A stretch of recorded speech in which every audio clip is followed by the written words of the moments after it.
Hey guys, today we're going to talk about how to space your ground poles for walk-based exercises.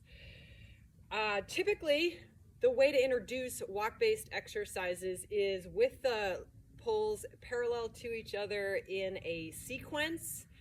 This allows you to find your horse's average walk, the length of his average walk step. Once you have practiced that and the horse has good posture and rhythm, then you can move on to more creative use of poles, and I encourage you to do that. A good number of poles to use is 4 to 6. So I use landscaping timbers. These are just from the hardware store. They're 4x4 landscaping timbers. They come in redwood or cedar. They're rot resistant. They're flat on one side so they don't roll.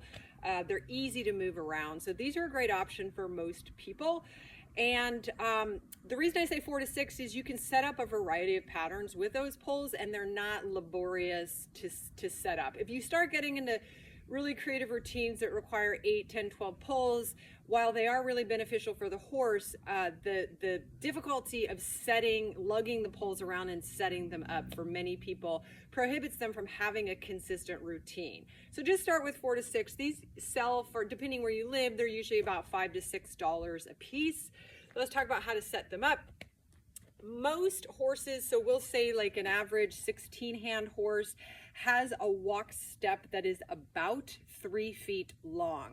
Now you're going to go longer or shorter based on how tall your horse is. If you have a pony, obviously the poles are going to be closer together. I'll explain though how you know when you have them in a sweet spot. But start with about 3 feet and then adjust from there. So I have pretty big feet. It's not exactly a 12-inch foot, but I have pretty big feet. So I usually just go heel toe 1, 2, 3 from the middle of the pole to the middle of the next pole. So I'd start there. Now, the way that you know you have them spaced correctly is the horse, when they are stepping over the pole, they should land right in the middle of this gap between the two poles. So if you have them too close together, the horse will step over this pole and kind of ram into this second pole. Then you know you need to go a little bit wider. If the horse steps over this pole and lands quite close and then they're kind of overreaching to get to the next pole, they're too wide apart. So the horse should comfortably step over the poles in a nice natural stride. They shouldn't look like they're hyperextending to get over the pole. And they also shouldn't be slowing down and changing their way of going to navigate the poles. So if you decide you want to raise the poles up after you've practiced with them lying flat on the ground, I do sell these risers in my website store, jackballou.com/store, and they allow you to rise the poles up, which enables you to accomplish different muscle activation with the horse. Now, when you raise the poles up, you want to narrow the distance between the poles slightly because you are changing the height of the horse's stride. So we don't want to introduce this by expecting them to take the same length of stride and raise it up. What that would encourage is bad posture from the horse and/or an interruption in its rhythm. So again, we're trying to really instate good body mechanics with these patterns.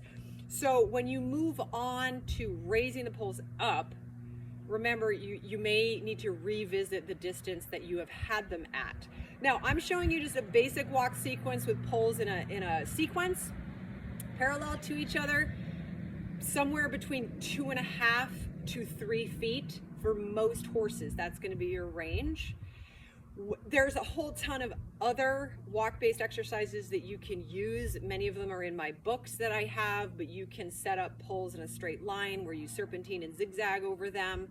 You can set up, if you want the horse to take a prescribed number of steps between the poles and vary that number of steps, you would start with what you've deemed is your average, either 2.5 or 3 feet between the poles, what is right for your horse. And you would just, double or triple that depending on how many steps you're wanting them to take and vary their strides. You can set them up in a fan shape. You could set them up in a box and ride a clover leaf or ground drive through the box that way. So there's tons of patterns, but the basic setup that people often need are looking for ways to start is with this measurement here, 2.5 to 3 feet apart. Again, starting with 4 to 6 poles and then moving on from there.